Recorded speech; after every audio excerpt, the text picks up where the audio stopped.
you very much, brother. Thank you. Thank you. Good luck.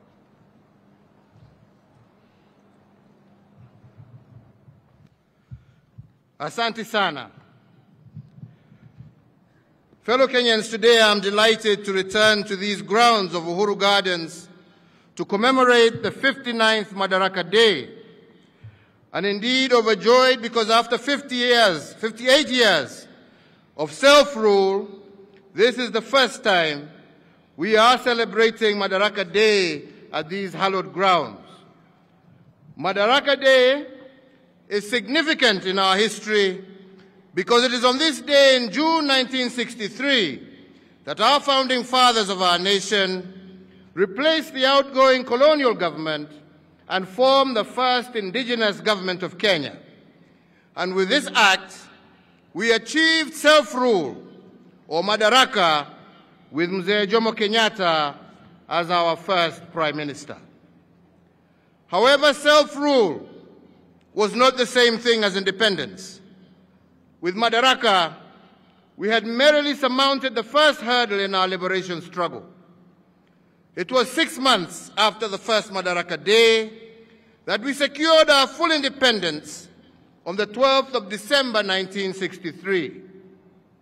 On that day, the nation was summoned to these grounds of Uhuru Gardens, and an elated people listened with tears in their eyes as for the first time, our national anthem was played, and then we cheered in boundless joy as our flag was hoisted and the flag of the British was lowered.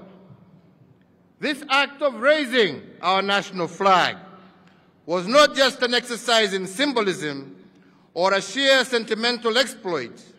It was a sign that we had achieved sovereignty as a nation, but fundamentally, it was a call to all of us to civic duty and responsibility to our people and nation. Once hoisted, our founding fathers reminded us that the flag was not just a cloth painted in designs of 4 colors. Instead, it was a painting of the national wounds and scars that we bear from our liberation struggle, coated with an illumination of our shared aspiration for our future. It was and still remains a picture of the blood we shed to regain what we had lost. It is a reflection of the dignity of our heritage and the pride that we restored. And because the ultimate act of every liberator is to lay down their weapon, the shield and the spear on our national flag is a symbol of our victory, but it is also a notice of readiness should our heritage of splendor be threatened. According to our founding fathers, therefore, our flag is not just a sentimental piece of fabric decorated in ink. We must always remember that each time it flies, it is blown by the last breath of our liberators as they made their final bow to liberate our country, Kenya. And why did our independence heroes choose these gardens as a place to midwife our young nation? What was the significance of these grounds in the history of our liberation struggle? And what did they want remembered by generations to come? On these very grounds sat the largest concentration camp in colonial Africa, holding up to 10,000 freedom fighters at any one given time. Many of our compatriots were tortured and maimed for life in that camp, and many more unknown heroes died in this field. The horrors of this camp and what inspired our founding fathers was that the tree of freedom must be watered by the blood of our patriots. And that is why on Jamhuri Day 1964, we planted a Mugumo tree as a solemn and symbolic reminder of this eternal truth. Although the colonizers killed the messengers in the camp, they could not kill the message. The liberation fever spread across our nation, and the colonizers had no option but to give in. And why do I call Uhuru Gardens hallowed? It is because our founding fathers wanted us to celebrate this ground as a camp of martyrs and the birthplace of a nation, a place of remembrance, healing, and renewal. Each time we gather at this birthplace of our great nation, we must remember that being free is the easy part, but staying free is the difficult part. And although we are now fully free, we cannot continue to claim freedom casually. Instead, we must begin to practice it and jealously guard it against all threats, both foreign and domestic. The practice of freedom comes with a price. If our heroes paid the price to liberate our nation, we must similarly pay the price of nurturing our freedom. But fundamentally, we must remember that the price today is not the price tomorrow. The price of liberating the nation is not the same price of growing the nation. To keep and nurture our freedom, we have to pay a higher price. And part of this price is to be trustworthy stewards of what our founding fathers passed down to us. So my joy today is that we have been able to restore the sanctity and historical significance of Uhuru Gardens. Following many years of neglect, this historic site had become a den of thieves, and in fact it is on record that part of the 68 acres on which these grounds sit had fallen into the hands of unscrupulous individuals. We have reclaimed it and grabbed the site back and restored its dignity and purity. Yesterday I had the distinct honor of inaugurating these grounds as a monument and a museum of remembrance and a place of unedited history. And we have done this because a progressive nation does not hide its history. It confronts it and endures to correct it so as to change the future. Each time we celebrate our liberation struggle, tradition demands that we ponder a series of questions. Fundamentally, we must ask how. How have we built on what was handed down to us? What account can we give of ourselves as the successors of the cause of our liberators? And can we honestly say that we have been faithful stewards worthy of their sacrifice? On the 9th of April 2013, I assumed office as the nation's 4th president. Today, 9 years and 2 months later to the day, in discharge of the mandate you bestowed upon me, my administration has built on the gains secured by the previous 3 administrations and strengthened our social fabric, making Kenya safer and healthier, fairer and just, a nation where justice is truly our shield and defender, reinforced our educational and technical excellence, integrated devolution as a way of life, and successfully led the nation through the worst global health crisis in a century, while also expanding economic opportunities for Kenyans. As Kenyans, we often dwell on what and how without asking ourselves why. And so I answer, why have we invested so heavily in infrastructure? Why has my administration extensively equipped and retooled our defense and security agencies and expanded the benefits enjoyed by the staff therein? Why has the government driven digitization in the delivery of public services while also fostering grassroots location and access at the same time? Why has my tenure in office seen so much emphasis on transformative programs, reforms in healthcare, education, agriculture, energy, titling of land, housing and social protection, affirmative action, commerce and industry, and the ease of doing business. We have done all of this because they are interrelated aspects of our national life that are tied together with a singular golden thread, areas of challenge that can become the engines that drive Kenya into a more just and prosperous future. Fellow Kenyans, national security and defense has been a priority area since 2013 because we cannot deliver on our national anthem's promise of plenty within our borders if these borders were porous and insecure.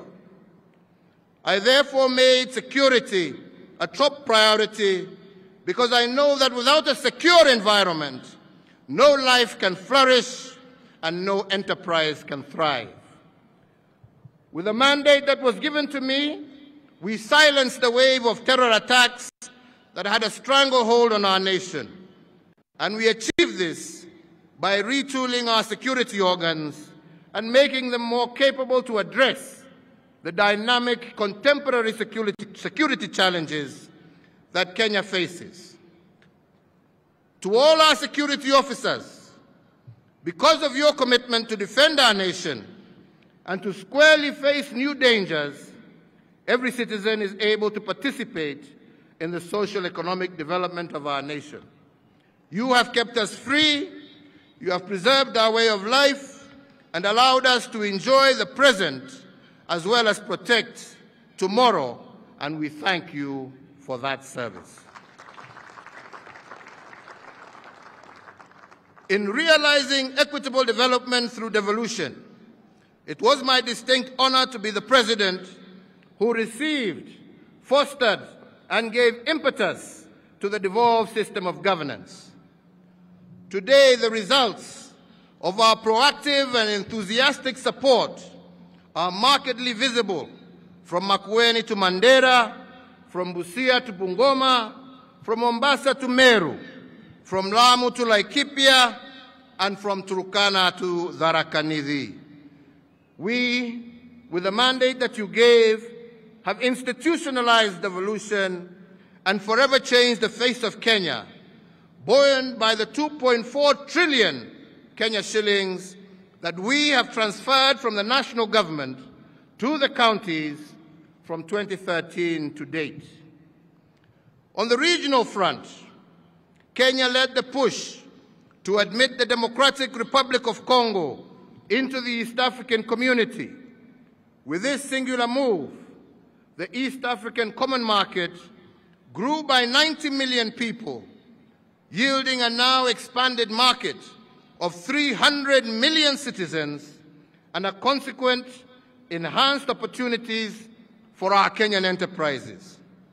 To exemplify this, I mentioned just one, Equity Bank, which is already breaking ground in DRC and is already the second largest bank in the Democratic Republic of the Congo. On the global stage, we remain a leader in the cooperative multilateral order, as evidenced by our membership of the United Nations Security Council that has provided us a voice on international peace and security matters that threaten our humanity. This position has cemented our international stature and enhanced opportunities for Kenyans in the diaspora and within the international civil service. In return, diaspora remittances have increased tenfold in the last decade, and they now stand at an all-time high of over Kenya shillings 400 billion in 2021, surpassing traditional exports and making Kenyan human capital our greatest export. With the same mandate, you challenge us to enhance the global competitiveness of our human resource. We did this because every epoch of our nation's history has placed a unique set of demands on the skills and competencies required of our people, which in turn has required us to reform and to recalibrate the content and architecture of our education system. At independence, our founding fathers embarked on a mission of course correction to transition from a colonial education system that prepared learners for servitude to one that gave them the tools to lead a newly independent nation. In 1985, we made yet another monumental shift by transitioning from the 7423 system into the 844 system. But with time, fellow Kenyans, the 844 curriculum became inconsistent with the aspirations of our growing nation, particularly because of its overloaded curriculum and its focus on rote learning and the passing of exams as the ultimate goal of the system. As we began re-engineering it, we had to return to the foundational philosophy of education, and that is, citizens never fail. It is systems that fail them. And if the systems are inconsistent with the aspirations of the people, then the systems must be changed. The challenge of the day calls us to imagine a system that creates responsible citizens as opposed to subjects, a system that celebrates creative potential of all our children as opposed to one that leaves them with labels of failure if they do not pass exams, a system that brings about freedom to be creative and innovative as individuals. This is the promise of the competency-based curriculum, and that is why in December of 2022, the pioneer CBC class, now in 6th grade, will transition to junior secondary. And we believe, and given the manifest success achieved in such a short period of time, there is no turning back with respect to competency-based curriculum.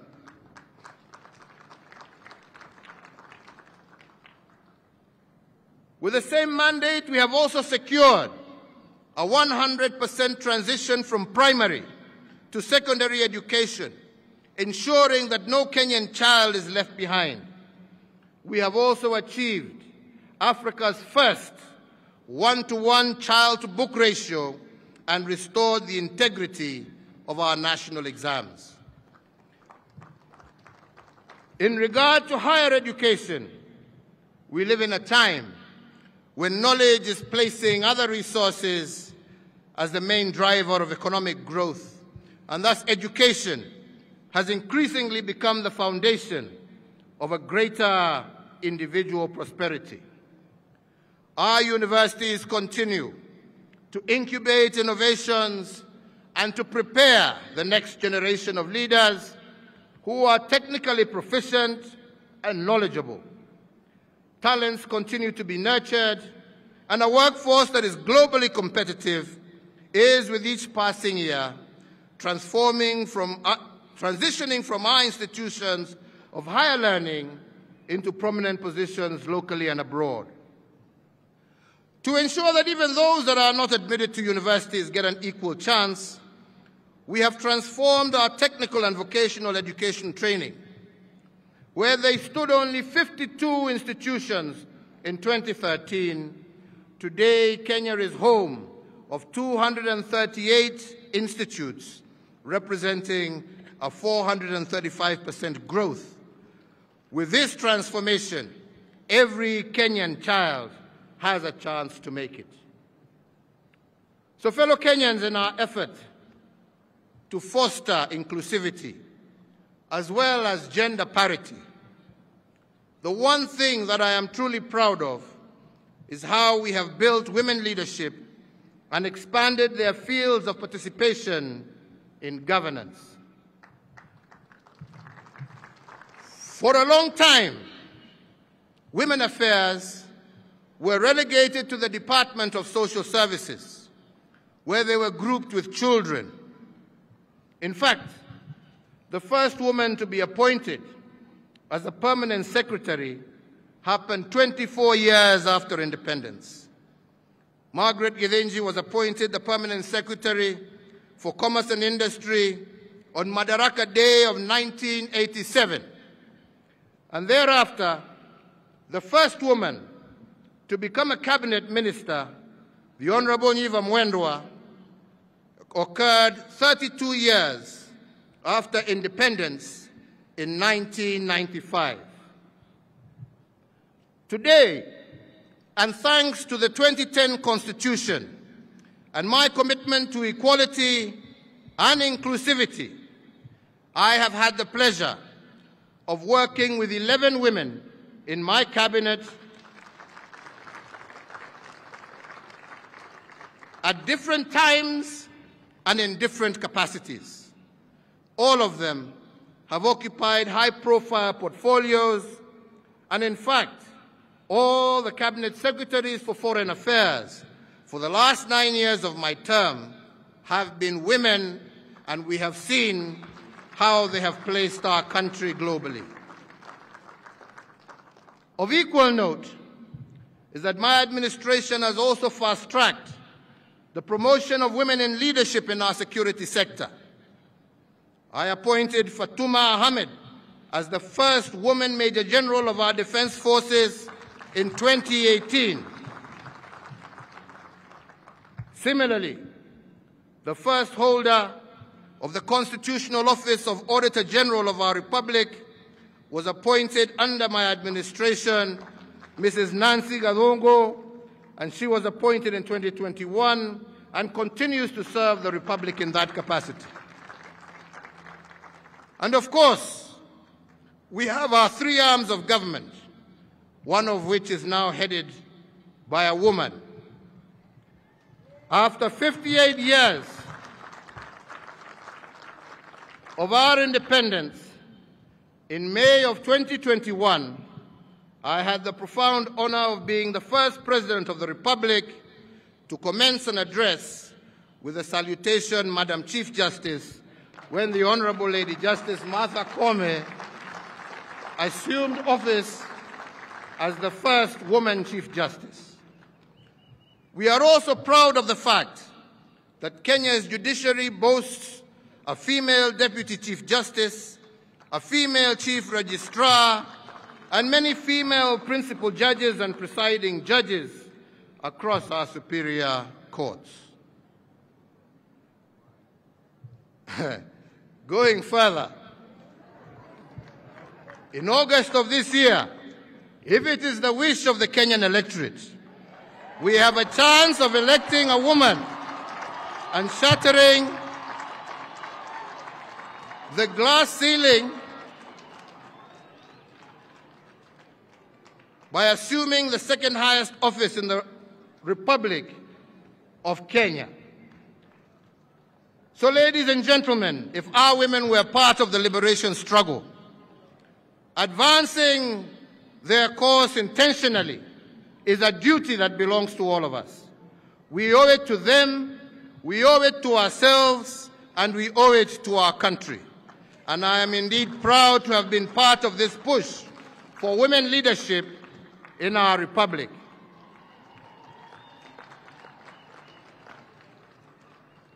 Fellow Kenyans, ladies and gentlemen, now I will give a further account of how my administration has multiplied the fruits of our liberation. And I will give this account using 4 legacy frames that have guided our execution of the mandate bestowed on us over the last 9 years.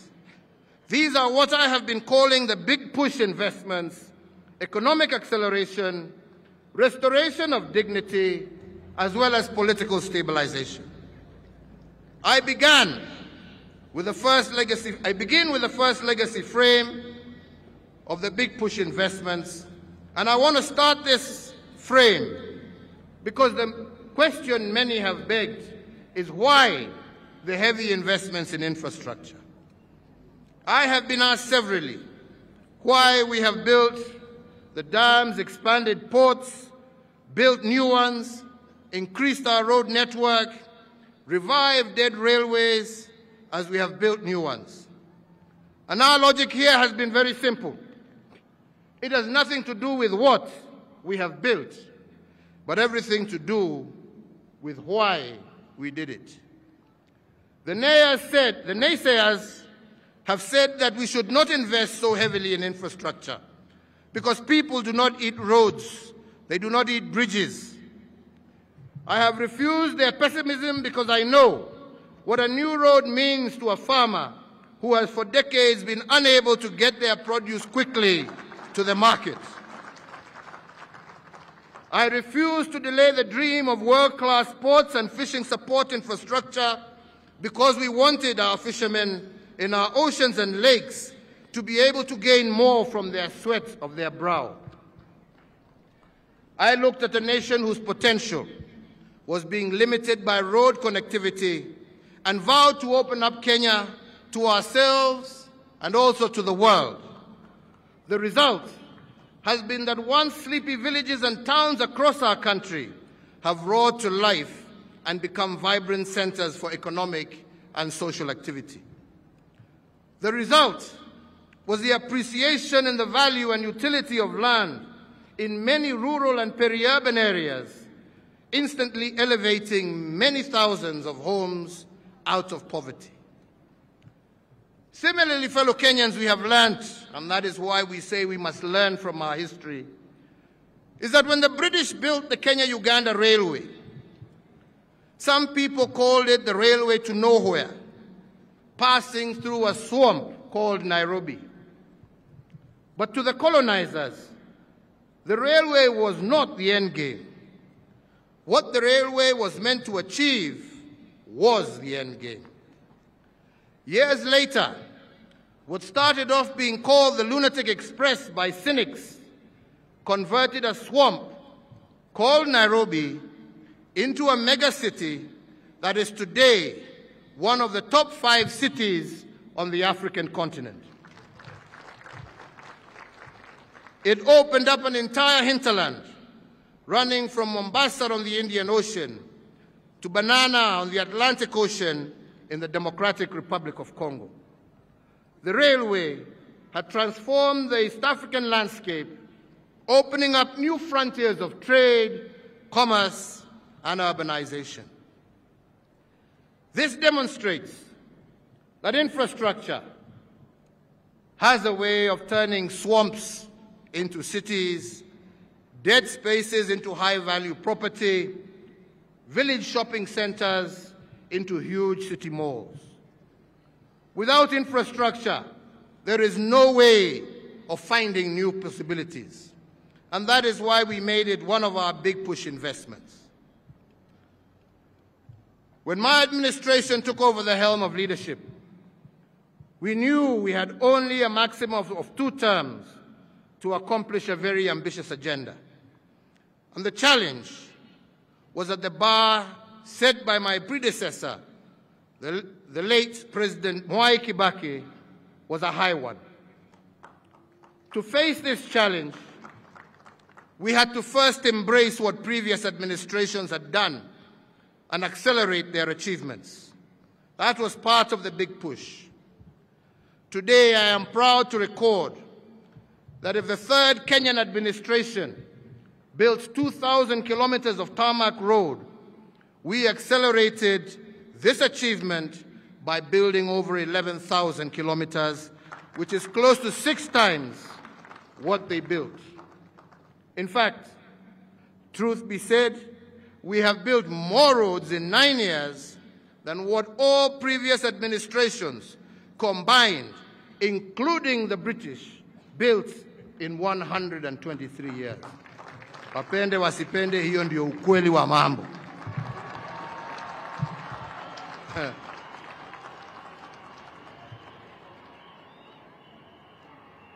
If this nation's 3rd administration had set the bar higher, we have set the bar even higher. And the record is there for all to see. Across all 8 former provinces, in each of the 47 counties, we have transformed our country 1 kilometer at a time. Our world-class infrastructure, from elevated expressways to floating bridges, have put Kenya on the global map. And as a result, we have distinguished ourselves as an investment destination of choice, a regional and continental hub, and a leader on the African continent. With the mandate you gave me, fellow Kenyans, we also transformed the way government services reach you. We did this through the introduction of Huduma Centers, an online platform such as eCitizen, to make access to public services a fast and pleasant experience and not a toil that every citizen must endure so as to obtain basic services. Jamani, nipatie maji bwana.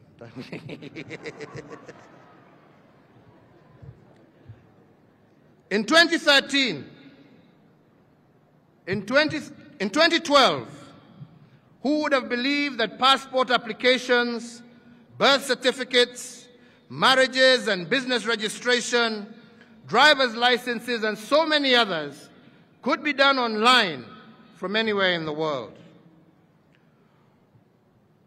My administration has also supported similar advancement in the independent arms of government, resulting in a situation where Kenyans now file and serve documents for their court cases online, and the era of the notorious missing court file has been firmly put behind us. It is in the life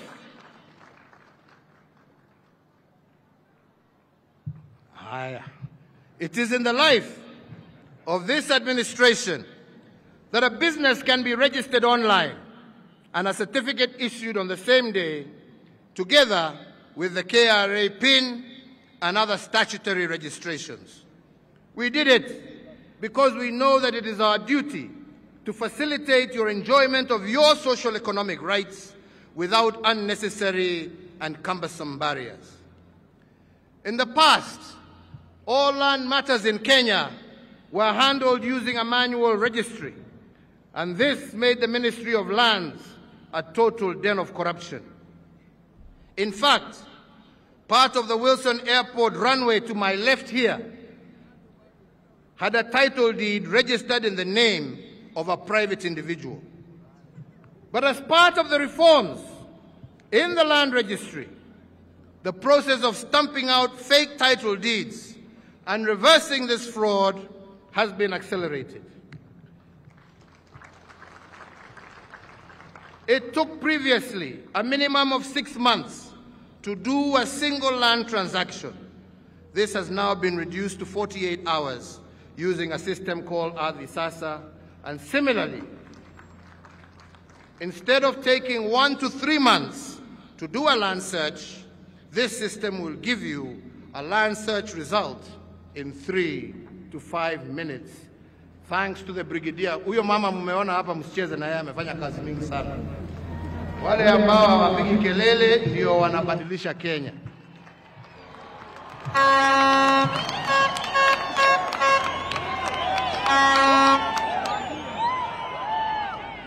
With the mandate you gave me, we have set a high bar for how and where government services should be provided. Never again will Kenyans accept that they must contend with long winding queues, pay the infamous and notorious facilitation fee to receive their rights, or to travel long distances to the nearest major town to receive even the most basic of public services.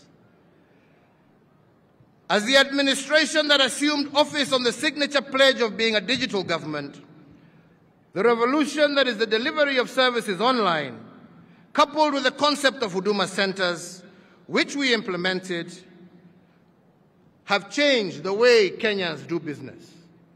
In doing so, it has also created opportunities for Kenyans in the private sector and built an enabling environment for an ICT versatile society.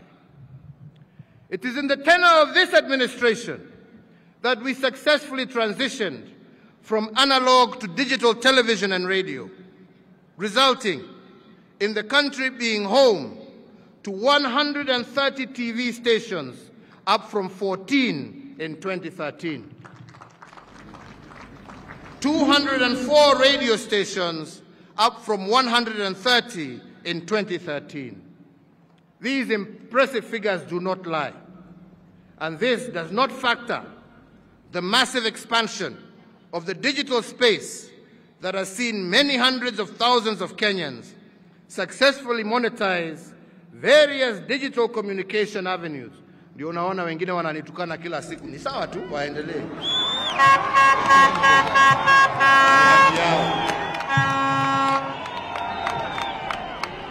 Besides jobs, through our expansion of the digital space, the government has enabled small and medium enterprises, regional, community, and church-based broadcasters throughout the country to create niche routes for direct engagement.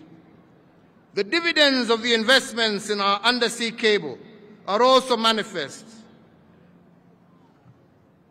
To fully seize the opportunities offered in this information age, our massive ICT investment has seen internet penetration in Kenya rise from 31.4% in 2013 to 93.9% in 2022, with cellular phone penetration increasing from 74.9% to over 131% in the last reported cycle.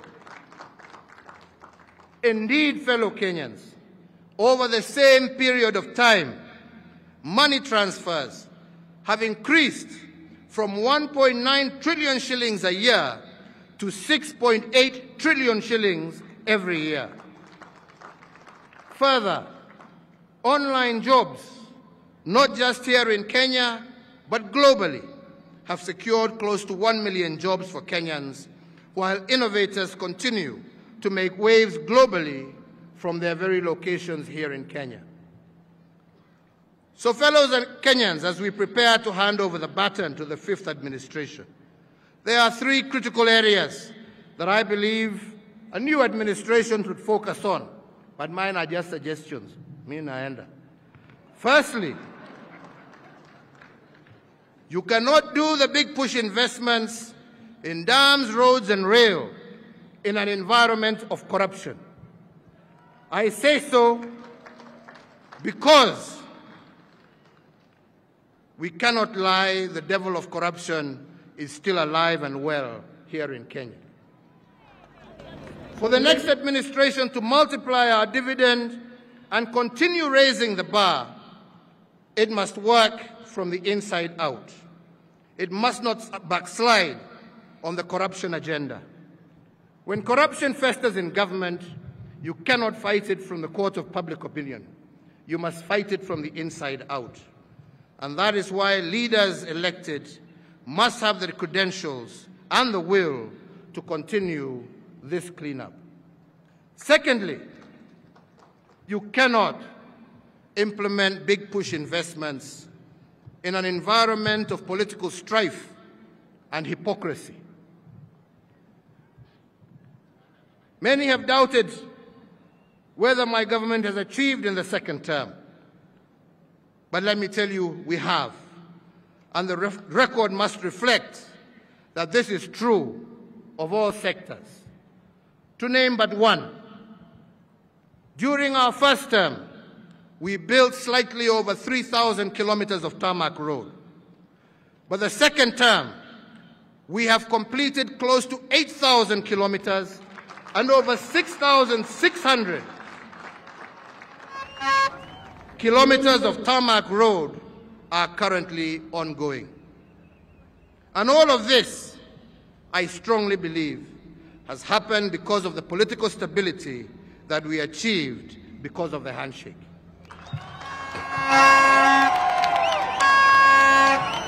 Three, big push investments are bold investments, and they call for surgical and sometimes ruthless execution. Such undertakings cannot be fed on the milk of meekness. They need an attitude that shows the contempt card to those who dwell in negativity and naysaying. For instance, many have told you that the expressway that snakes through the heart of Nairobi, our pessimists said, that it is impossible, yet we have done it. And if we had said then that we would do it without a single coin from the taxpayer, except that which was used for the relocation of utilities, including electricity, water, fiber optic cables, many would have said we were dreaming, but we did it. Today, the Nairobi Expressway snakes through the skylines of Nairobi as a wonder. Under normal circumstances, it would have taken us 4 years to build it. But because we were determined to complete it, we have achieved it in a year and a half. Because we believed in Kenya, we believed in our people, and we believed in ourselves as a government. As an affirmation of the confidence we enjoy from foreign investors, we built the first expressway in Africa. This first expressway, the first in Africa, using private foreign capital. Indeed, we did this at half the time and at no project cost to the taxpayer. It is also notable that we were able to build it to international standards. With this signature project, we have opened up new possibilities for our own private sector investments, including equity and pension funds, to invest in public infrastructure and make decent returns. So, fellow Kenyans, allow me to turn to my second legacy frame of economic acceleration. And for this, I mean multiplying the economic foundations of our nation at a rate that is outside the normal. The first limb will address how we are faring on production, and the second limb will respond to a question by many why we had to borrow in order to accelerate our fundamentals. Since 2013, we have used your mandates to ring-fence and grow our traditional exports of tea, coffee, and horticulture. Across the country, coffee rates for 2022 are out, and we have nearly doubled our earnings made by the coffee farmer, from an average of Kenya shillings 60 per kilogram of cherry in 2013 to Kenya shillings 110 to 125 per kilogram today. Tea earnings from exports rose by 20%, from Kenya shillings 114 billion in 2013 to 136 billion in 2021. In 9 years, over Kenya shillings 454 billion have been paid to our smallholder tea farmers. In addition, ladies and gentlemen, in addition to our traditional export crops, we have stayed ahead of the curve by supporting the emerging crops that will bolster our agriculture and horticultural earnings for decades to come. Just to mention one, the avocado, which is on course to become a top export earner. In the last year alone, we earned 15 billion shillings from avocado exports, compared to 1 billion shillings in 2013. My administration has leveraged on improved diplomatic stances between Kenya and leading importers of the crop to negotiate preferential access for Kenyan avocado products.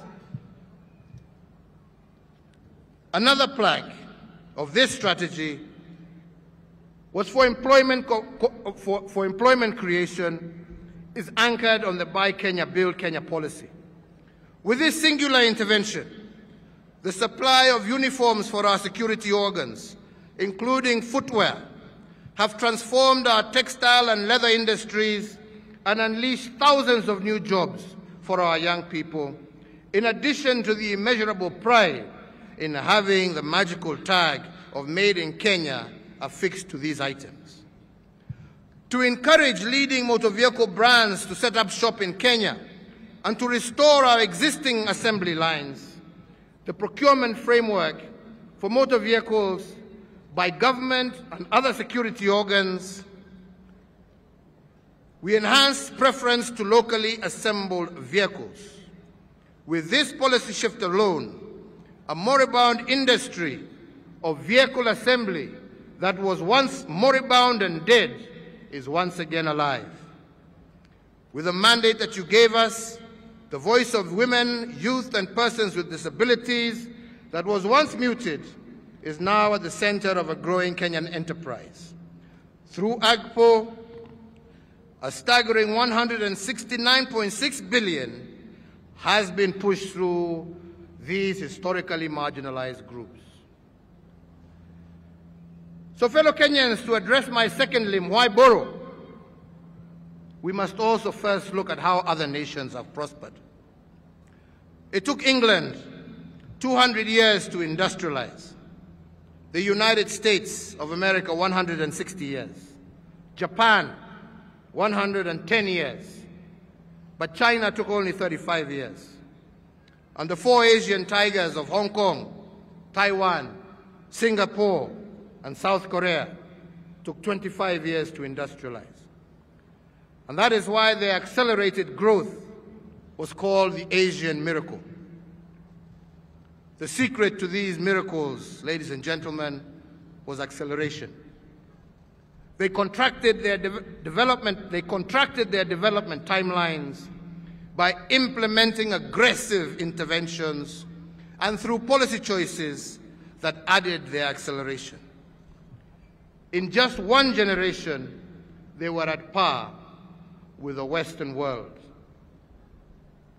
The Afro-pessimists who are constantly out there bombarding us with nonsense will tell you that Kenya cannot replicate this miracle. But I want to assure you, they are wrong and we are right. Our accelerated path to economic growth has begun and must be maintained into the future. In just 9 years, we have moved from being the 12th largest economy on the African continent to the 6th largest economy, and we are still growing.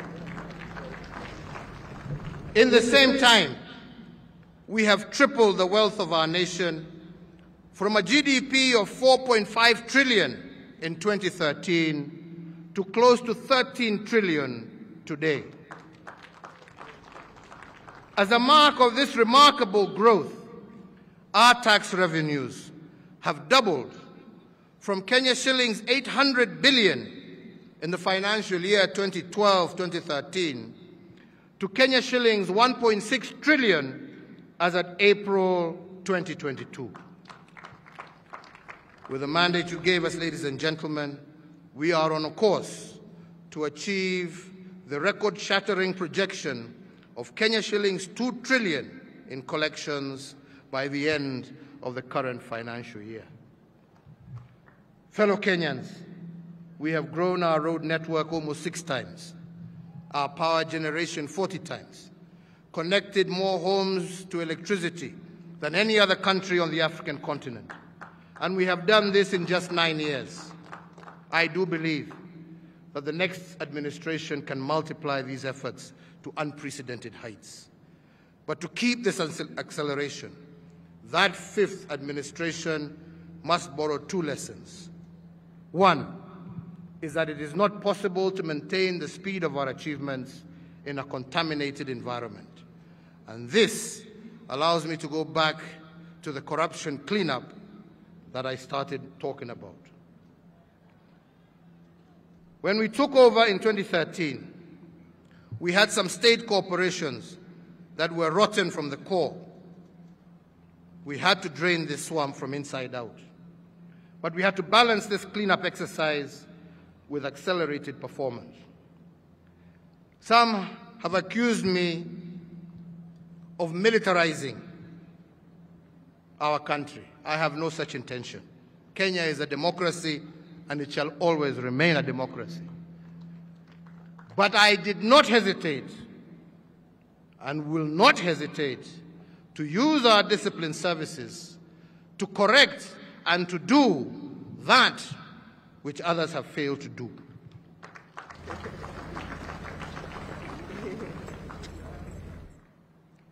We turn to our disciplined forces and we summon them to the cause of nation building.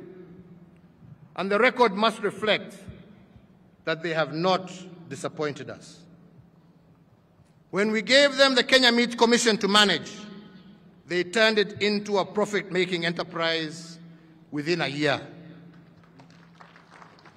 The other institution worth of mention is the Kenya Shipyard Limited. This institution had collapsed due to mismanagement and corruption. Then last year, we handed it over to the disciplined forces. Today, this corporation is poised to have the largest shipyard in sub-Saharan Africa. This, ladies and gentlemen, is evidence that in an environment that is not contaminated, things can be done. If we could build this park and the museum behind us using the disciplined forces in only 22 months, instead of the 10 years it would normally have taken, if we have begun restoring the glory of Nairobi using the Nairobi Metropolitan Services, I do believe it can be done. The second lesson that will keep our accelerated achievements afloat has to do with debt. And on this, I want to pose a national question. How much is too much borrowing? When does borrowing become too much and unbearable to a nation? The only time debt is a burden to a nation is if a nation is led by looters.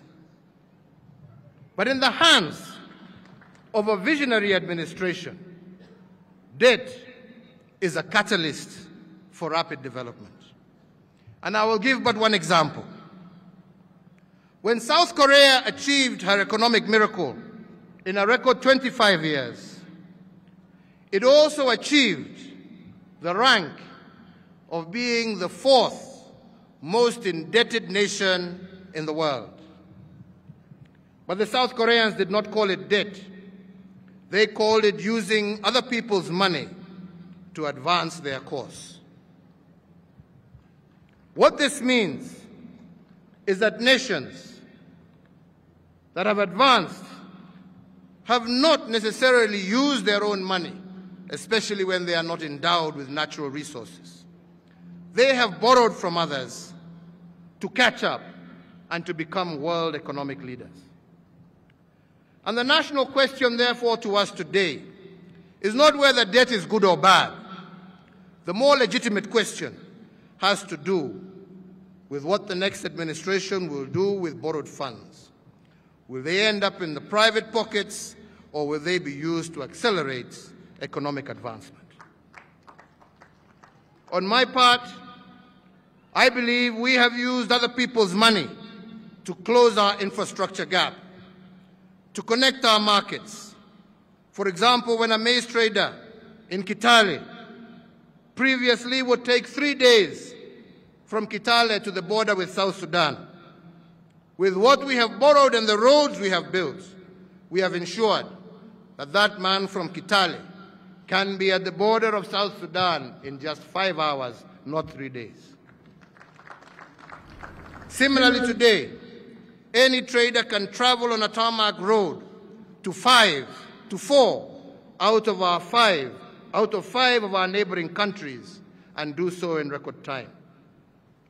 If we can transport 10 times more passengers with the SGR at half the price and at half the time, and move 3 times more cargo daily from Mombasa to our neighbors, then our borrowing has surely been worthwhile and paid tangible dividends. So to maintain the tempo of increased and accelerated achievement, the next administration should not shy away from using other people's money. Debt in a cleaned-up government is an enabler, not a burden. With the mandate that you have given us, The people summoned us to secure sustainable development and to foster intergenerational equity, and we honor this solemn duty. Let me go back.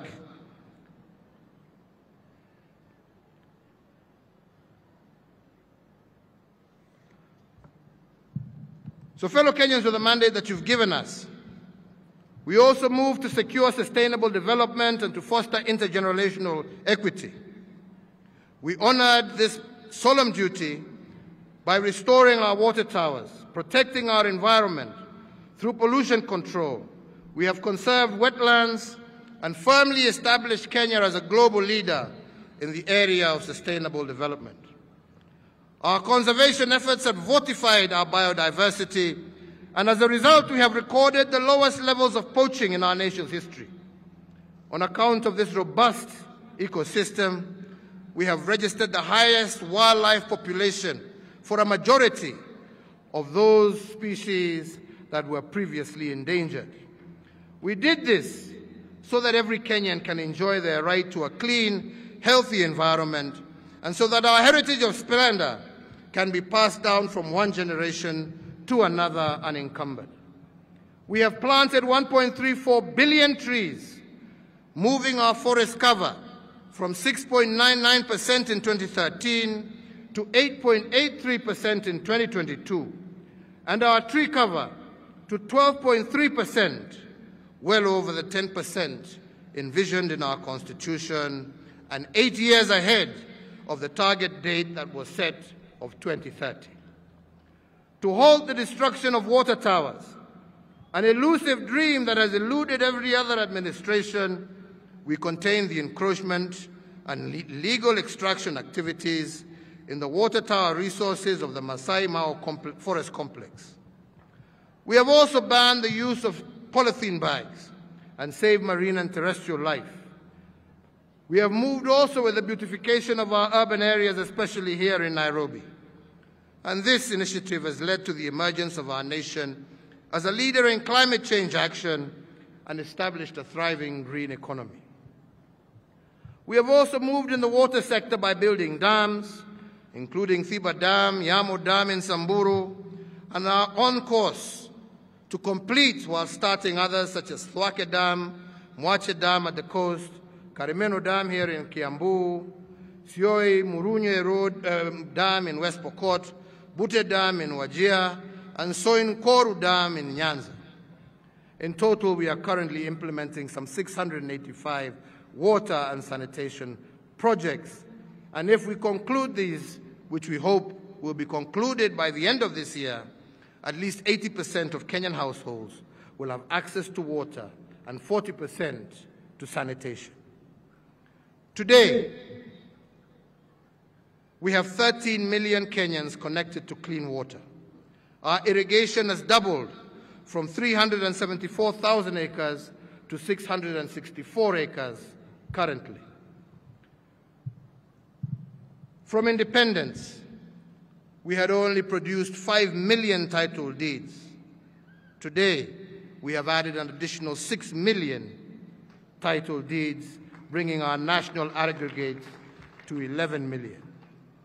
We have also heralded the enactment of the Land Index laws, which should put a stop to the blight that is occasioned by bloated valuation figures in the process of compulsory land acquisition, thereby making it easier for us to complete public projects.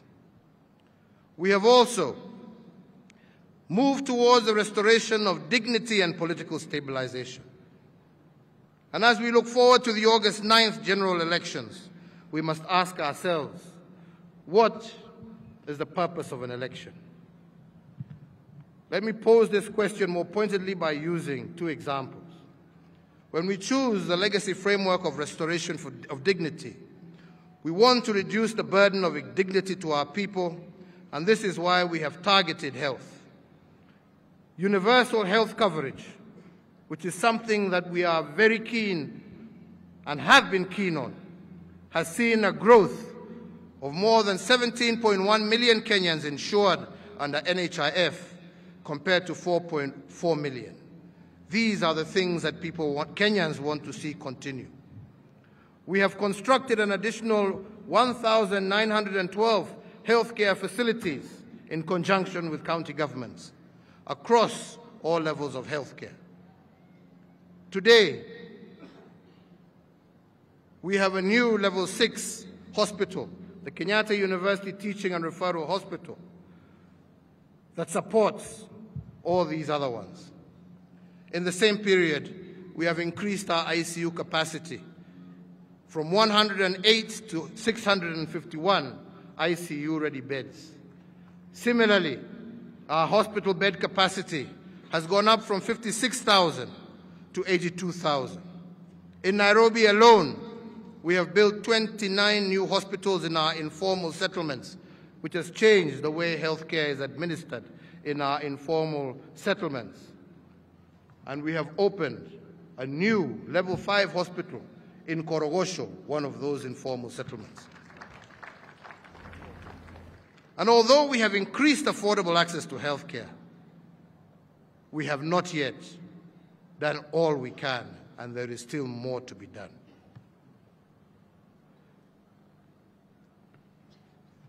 We need, hii sasa imekuwa ndefu.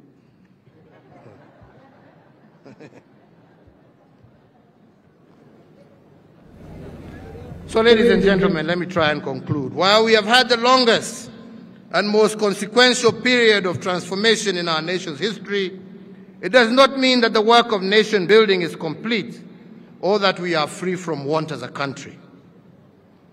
Recurring waves of drought continue to subject some of our brothers and sisters across our country to hunger. It is hard to tell whether the long rains that we expected in April will commence properly or not, or whether we shall have another year, a fourth year of consecutive drought. And even as we contend with these effects, we are also facing challenges rising from other areas that no other generation has faced in over a century. A health pandemic that has caused untold suffering, robbing us thousands of our fellow compatriots, and in its wake, rendering millions jobless. Global tensions today are threatening global food supply and fuel supply chains, causing untold disruptions in transport and logistics, causing skyrocketing prices of basic commodities, food items, leading to higher costs of living and turbulence in international finances, issues that will continue to require attention and vigilance. We are also still faced with security challenges in parts of our country, including Kerio Valley, parts of Marsabit, parts of Laikipia, where bandits cannot even spare our children, robbing us our future. And unemployment is still a major challenge, dampening the spirits of our youth and also disheartening their parents. Equally important to highlight is the threat also to our traditional values and the family as the basic unit of our society. The evolving face of the Kenyan family is characterized in the 2019 national census, where families headed by single parents rose from 25.1% in 2009 to 38.2%.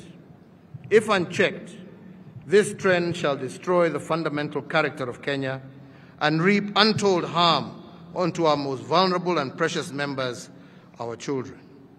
So I urge all of us, including our religious leaders, our community leaders, and all concerned government agencies, to step up to the plate and make sure that the Kenyan family remains the strong and respected institution that it has historically been. So, fellow Kenyans, my message to the nation today is that whereas we are claiming progress, we do not claim perfection. Yes, we have made commendable progress on the social-economic front, but we cannot claim to have reached the pinnacle of our nation's potential.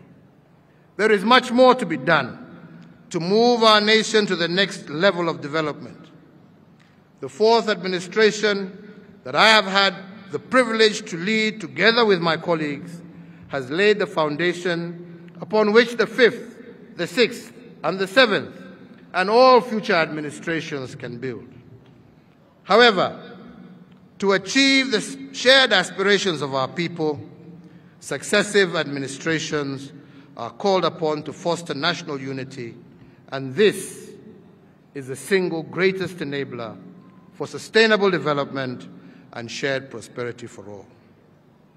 Our first collective national duty, therefore, in this forthcoming elections, general elections, on the 9th of August 2022, is to choose peace and stability over fear, hope over hate, and progress over retrogression.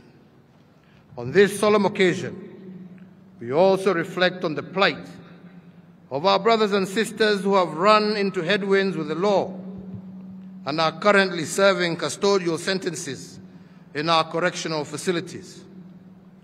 Indeed, in response to various petitions from actors with the justice and legal sector, and in line with our commitment to restorative justice and reintegration of offenders, on the recommendation of the Power of Mercy Advisory Committee, I have on this day exercised the presidential prerogative of pardon and granted a second chance to some 3,908 inmates.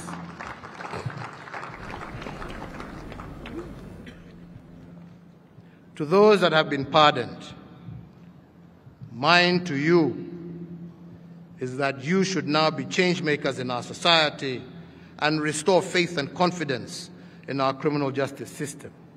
Reciprocate the generosity that has been shown by your motherland through this act of mercy with a high sense of civic duty and service to your country.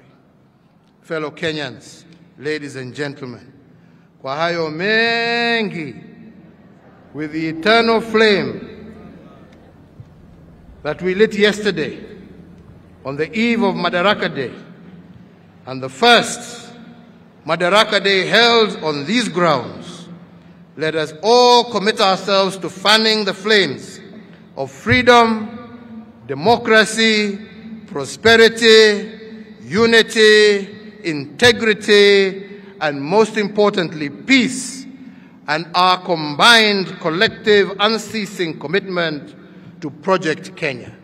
May God bless you, and may God bless Kenya. Asanteni sana. Kwa heshima naomba sote tusimame kwa wimbo wa taifa.